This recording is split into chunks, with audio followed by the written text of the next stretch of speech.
What is America?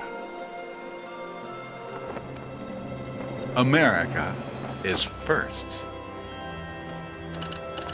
The first to communicate by telegraph. The first to successfully fly an airplane. The first to reach the moon.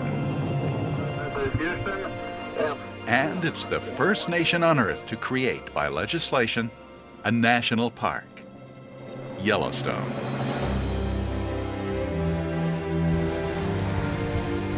Its mythic geysers bursting high.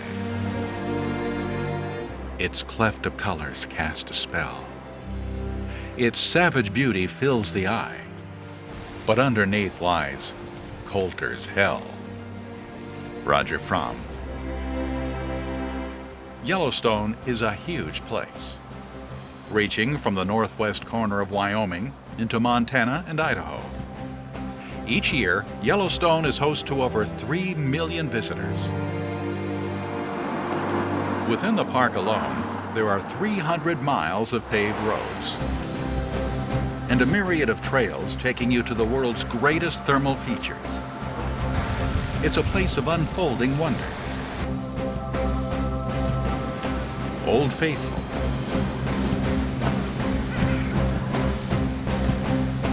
Mammoth Hot Springs, Yellowstone Falls, Yellowstone Lake, LAMAR Valley. Natural phenomena that have become part of the American experience. Its name is celebrated over the earth, but it hasn't always been that way. Once, it was the great unknown.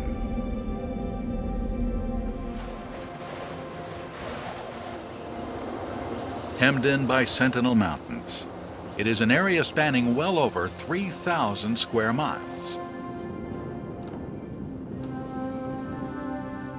Wagon trains on their westward push prudently avoid it. No white explorer has ever laid eyes on this land. To Native Americans who hunted here, it was a place possessed by spirits, a place of magic. Then, an explorer, John Coulter, enters this unknown area in 1808.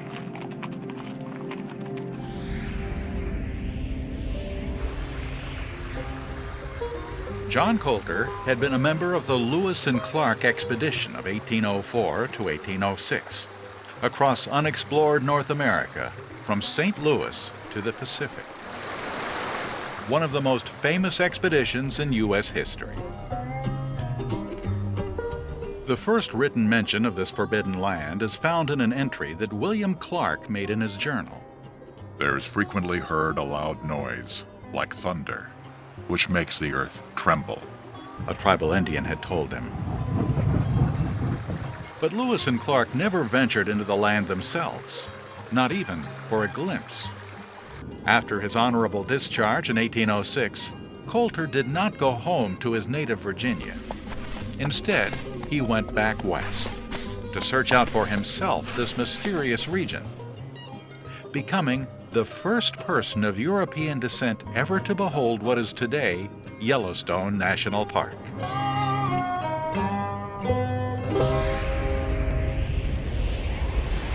What he discovers is Hades, the Inferno, an underworld, the kingdom of the dead, without having died. Sulfurous fumes slithering into black air.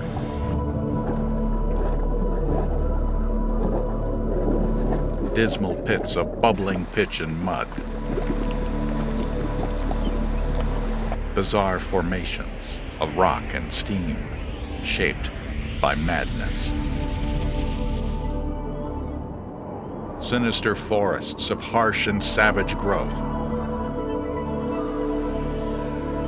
A region of the damned where darkness cannot die.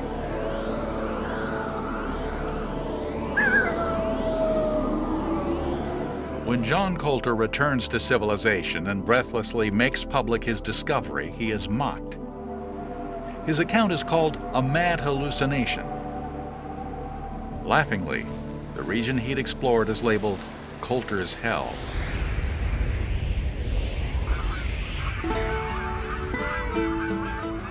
Over the next 40 years, mountain men, fur trappers, hunters, mavericks who venture beyond the frontier are lured into this netherworld. They return with stories every bit as fantastic as John Coulter's. But everyone knows that mountain men are tellers of tall tales. Though the United States government shows some interest, the Civil War hampers any surveys into the region. In 1871, with government sponsorship, American geologist Ferdinand V. Hayden leads an expedition into the region to separate fact from fiction. Hayden makes a point of including an on-the-spot artist.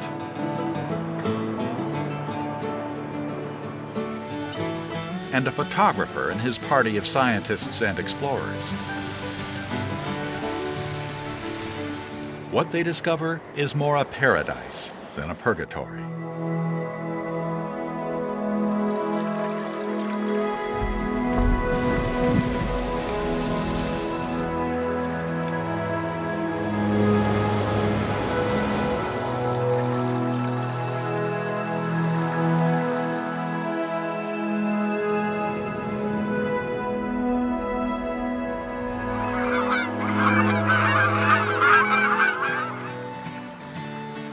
Hayden and his party are convinced that this awesome region, sprawling across volcanic plateaus in northwest Wyoming, which early French trappers had called Roche Jaune, yellow rock, is a natural treasure that must be protected.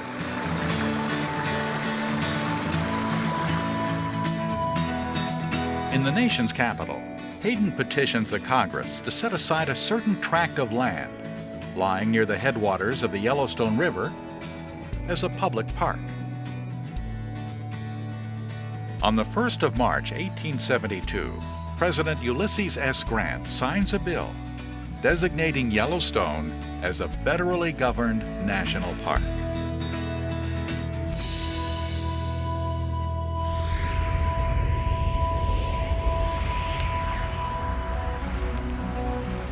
Yellowstone is a creation of fire and water. Its thousands of square miles of forest and meadow,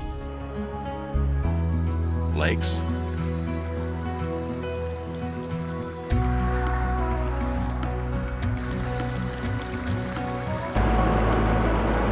rivers, and waterfalls, mountains and canyons are cradled in the vast caldera of an ancient volcano, still active, the largest supervolcano on the continent. Yellowstone is fire. The dark and deep underground is perpetually seething with superheated ash and pumice, endlessly spewing steam and gases. Here, the billion-year-old birth pangs of Mother Earth are a daily occurrence. Colonnades of lava, pushing through the Earth's crust from the blind world below. Fantasies shaped of lime and water. Fumaroles, color-tinted by mineral deposits.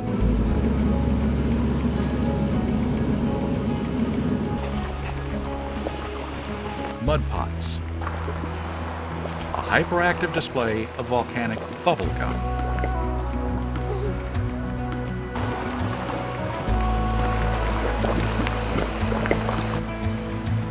Rather than a vision of Coulter's hell, Yellowstone's landscape is what American poet Mark Strand deems a thermal extravaganza.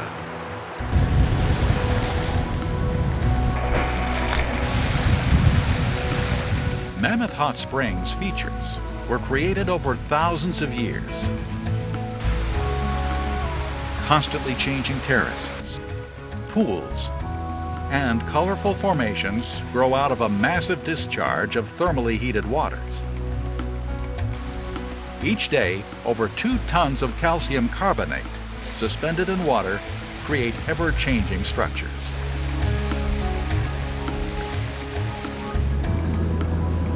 NORRIS Geyser Basin is the oldest and most dynamic thermal area in the park. It's been boiling and gurgling for at least 115,000 years. And it's the hottest, at 1,000 feet below the surface, 459 degrees Fahrenheit. These subterranean super-hot waters burst through the Earth's skin as geysers, hot springs, steam vents. Its pools shimmer in blue, gold, and green.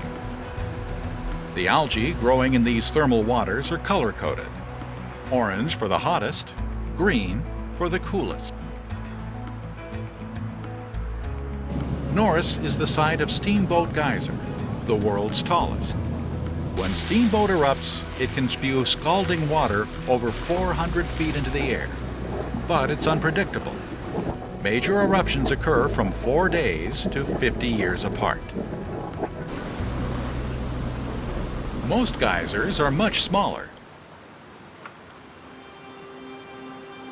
At Lower Geyser Basin, the largest area in Yellowstone, covering 11 acres, the steady throb of CLEPSYDRA sprouts 45 feet high.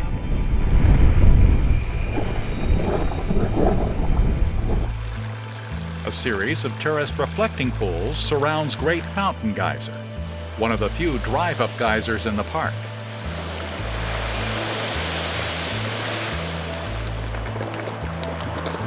Lower Geyser Basin also hosts fountain paint pots. The mud consistency changes season to season from soupy to sticky. Midway Geyser Basin's Grand Prismatic Spring, at over 300 feet across, is the largest hot spring in Yellowstone.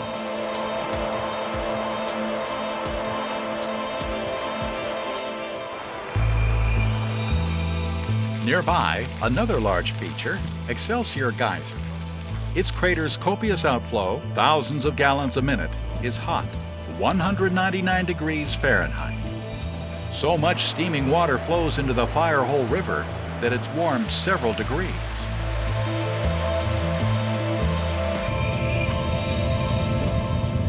Mud Volcano Boardwalk leads to Dragon's Mouth. Rhythmic belching of steam and a flashing tongue of water give it its name.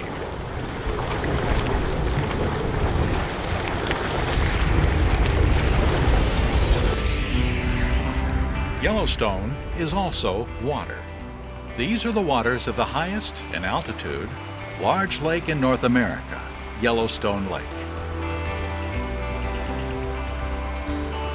For visitors to the park, the lake is a place for exploration, fishing, and boating.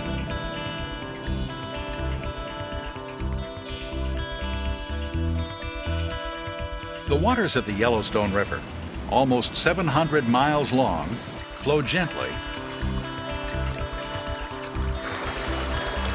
then rapidly, gain speed and tremendous power, and then juggernaut through scarps of yellow stone, which give the region its name, chipping and spalling until they've hacked out a spectacular Grand Canyon of the Yellowstone. This canyon, winding and twisting for a full 35 miles, is the Earth turned inside out. Rocks, soaked with minerals by ancient volcanic turbulence, glow red, yellow, magenta. A downrush of waters frigid with snowmelt, and rapids, cataracts, and finally, in great cascading falls. There are nearly 300 waterfalls in Yellowstone. Chief among them, the Upper Yellowstone Falls. a dramatic outpour of spray and foam that can be witnessed from a cliff edge viewing platform.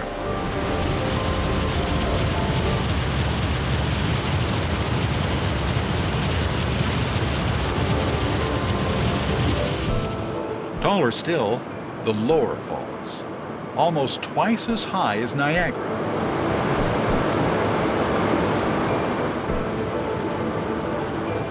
This is the view from Artist's Point, recalling the oil paintings of Thomas Moran, who captured the moment in the 1870s, as legions of contemporary camera buffs do today.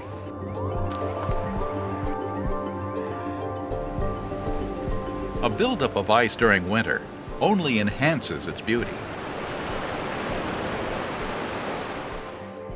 Almost completely bounded by mountains, Yellowstone is 80% forest.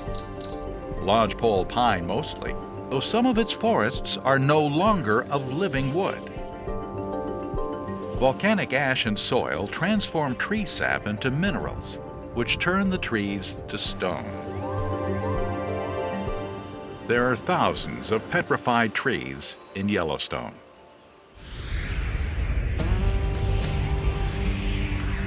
This land is often called the Serengeti of the Americas, after the renowned East African Game Reserve. Yellowstone is one of the world's foremost wildlife sanctuaries, home to the largest number of wild animals per square mile in all the lower 48 states. Mating, giving birth, growing up,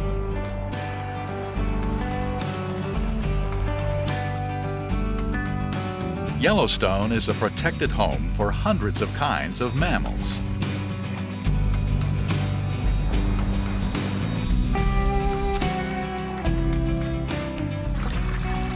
Creatures of the water, and creatures of the air.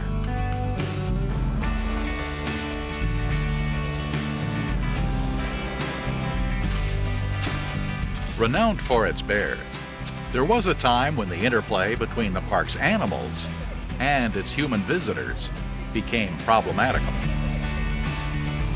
Yellowstone has always been a photographer's paradise. In the early 1900s, after the Kodak company came out with the popular Brownie box camera, Yellowstone was beset with camera-toting visitors, taking snapshots to show the folks back home.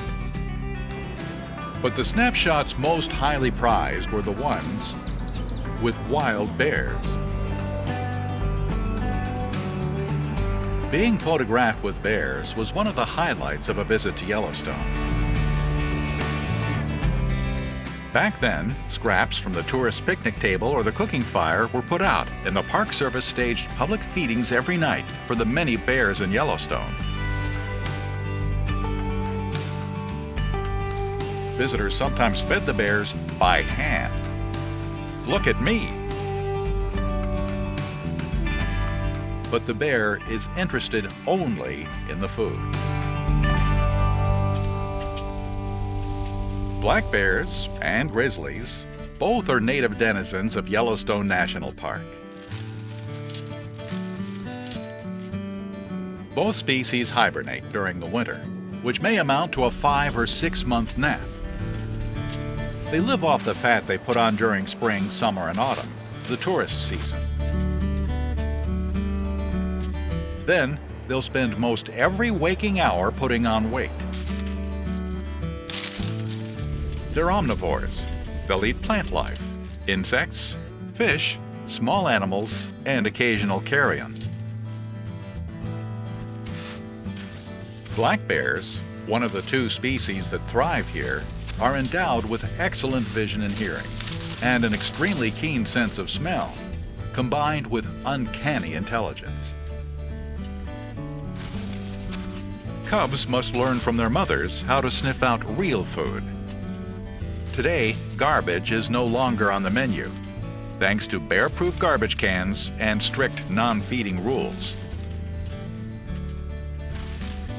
From dawn to dusk, they're busy foraging, climbing trees in search of protein-rich cones. The other park forager is the grizzly. Grizzlies differ dramatically from black bears. Their huge size, their humps, and a wide disc-shaped face. But their sense of sight and sound and smell is just as keen. A grizzly is an almost mythical creature, the biggest, most terrifying land mammal in North America. At 7 feet in height and weighing from 300 to 700 pounds, they are mighty animals. And they're extremely resourceful food thieves. Many wolf kills are taken over by grizzly bears. This is not to say that the bears at Yellowstone are always ferocious marauders. But neither are they smoky that your kids can play with.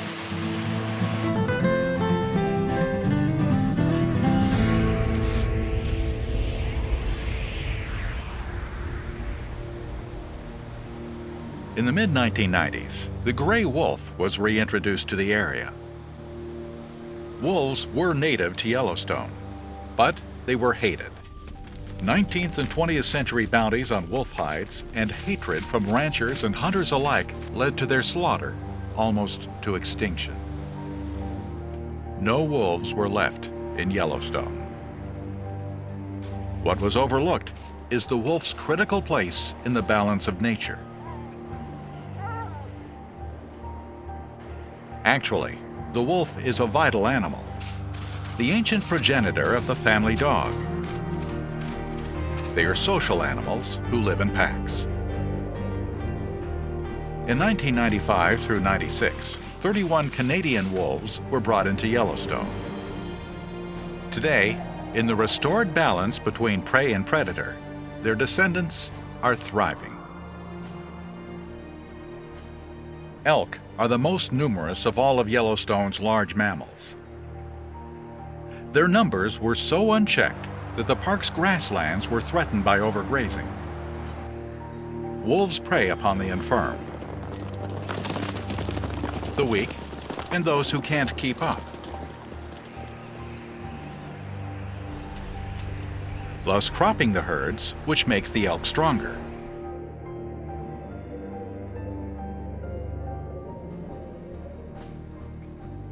Even the overgrazed meadows have made a comeback.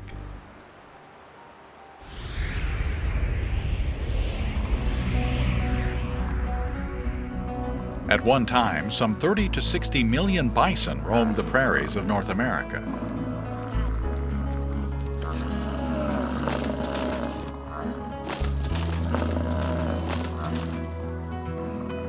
They too were wantonly hunted, almost to extinction. Today, bison are protected, and Yellowstone is one of their strongholds. These genetically pure bison are descended from a few survivors in the 1880s, hidden in the wilds of Yellowstone. Now, during the short summers, bison pack the valleys, trampling broad tracks through the lush grass. Here, they give birth to their young, whose first instinct is to lie very still, hugging the ground.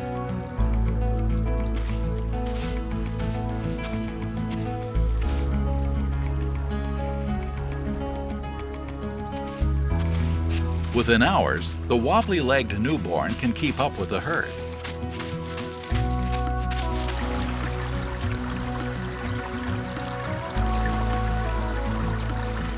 While fording a stream, the calf struggles against strong currents.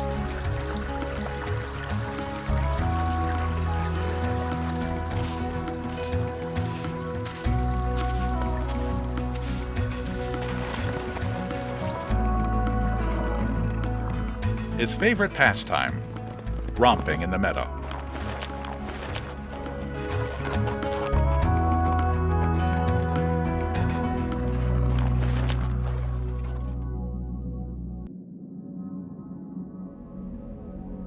A Yellowstone winter is winter at its worst.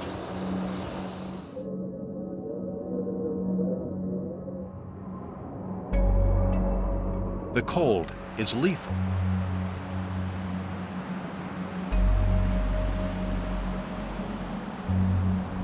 Bison keep from freezing to death by pressing close to the hot steam seeping from below the Earth's crust. They forage through the snow for edibles. Each hard-earned morsel helps stave off starvation. Massive neck muscles swing the head through the snowdrifts as much as several feet high.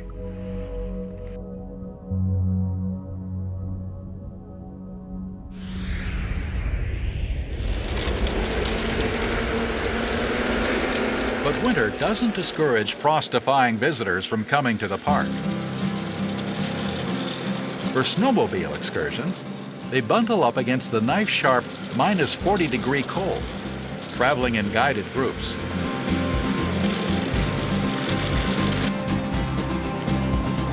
Heeding the warning, the animals have the right of way.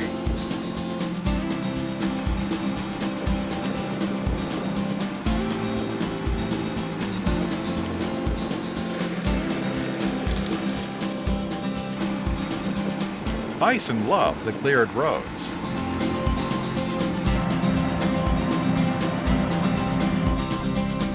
For those who like it a bit more cozy, it's all aboard for the snow coach.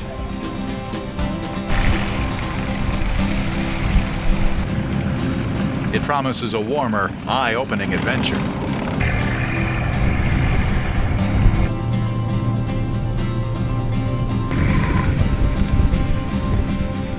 During winter, all of the accommodations in the heart of the park are closed.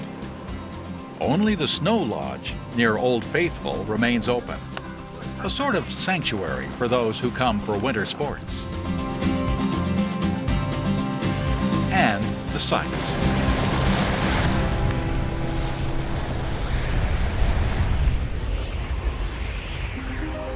The cycle of seasons is part of the bold nature of Yellowstone, where snow falls every month of the year, even in July.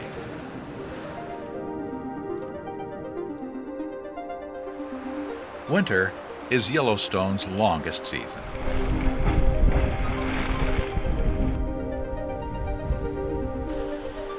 And at the highest elevations, its icy grip lasts, even as the warming sun brings life to lower valleys.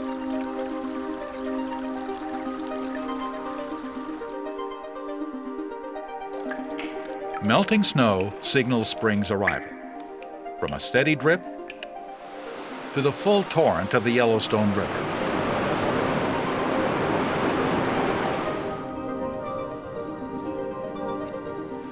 Now comes summer's profusion of life. Wildflowers bloom,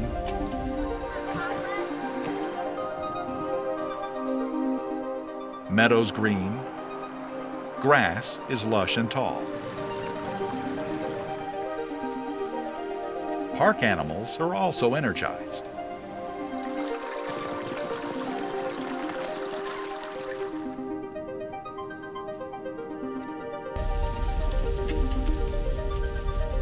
All too soon, the yellowing of the aspen signals fall's appearance.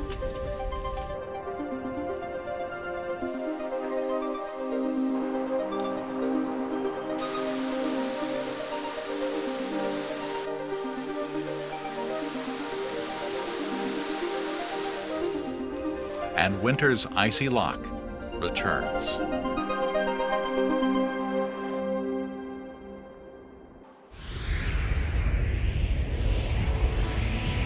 In every season, visitors arrive at Yellowstone from all 50 United States and from Canada and Latin America. Many come from Europe and Asia and Australia, Africa and Oceania. They come seeking many different sights, a diversity of experiences. Swimming in the geothermal warmed waters of the Firehole River.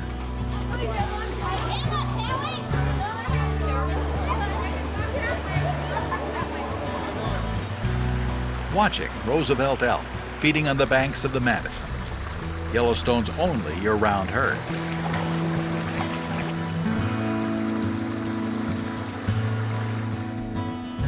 And wildlife watching.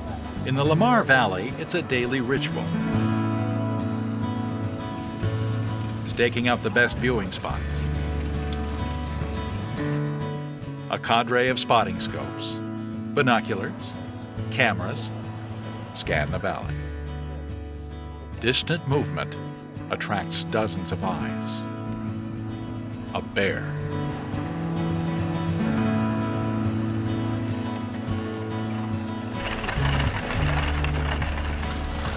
In the Roosevelt area, find a touch of the Old West on a covered wagon ride through sagebrush flats.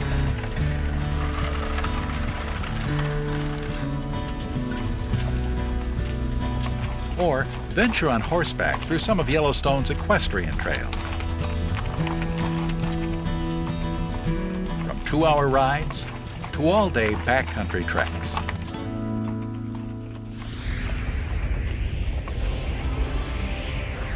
For some, the prime attraction is a stay at the Old Faithful Inn. Not only is this structure one of the few log hostelries of gigantic proportions remaining in the United States, it is an iconic touchstone to Yellowstone Park. The inn, which is listed as a National Historic Monument with its 8-story interior and massive fireplace, has inspired generations of back-to-nature architects. Old Faithful Inn has been a Yellowstone landmark since its appearance in 1904.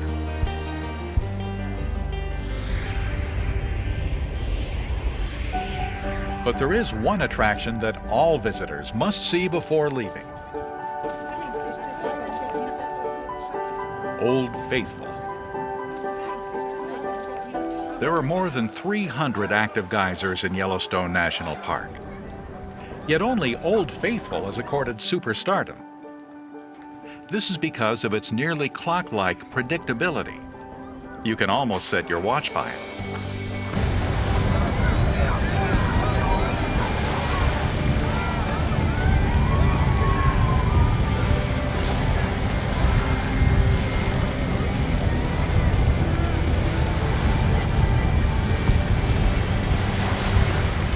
It erupts between 3,700 and 8,400 gallons of water, approximately every 60 to 100 minutes.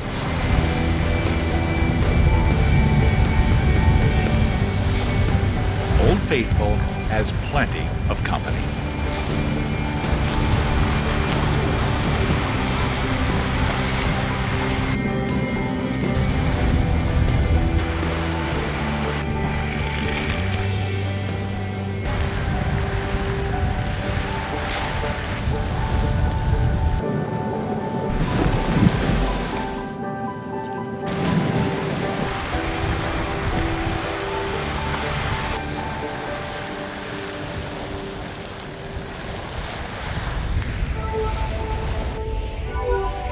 At one time, this was the only entrance to the park, Roosevelt Arch.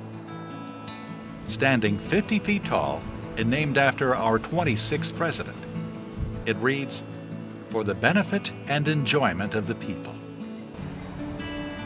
President Theodore Roosevelt, who did so much to foster America's national parks, and who always wanted to visit Yellowstone, was here to lay the arch's cornerstone. Perhaps it's fitting that this champion of the preservation of the wilderness, Theodore Teddy Roosevelt, where bears have the right of way, is honored by having his nickname bestowed on a toy much loved by generations of little children: the teddy bear.